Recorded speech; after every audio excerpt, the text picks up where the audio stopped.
Do you use cryo for resecting cartilage in the slip and rib syndrome? Hi, I'm Cecilia Gigena from Cincinnati Children's Hospital, and I think this is an article that you should know about. This is a retrospective review done in Phoenix between 2018 and 2022.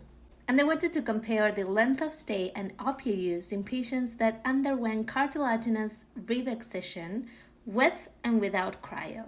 And what did they find?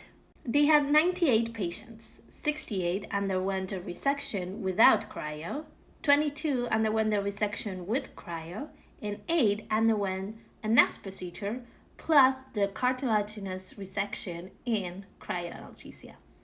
And they found that patients that underwent the resection with cryo had significantly less opioid use and, though it's not significant, stay 1 day less than patients without cryo. Let us know what you think and stay tuned for more articles that you should know about.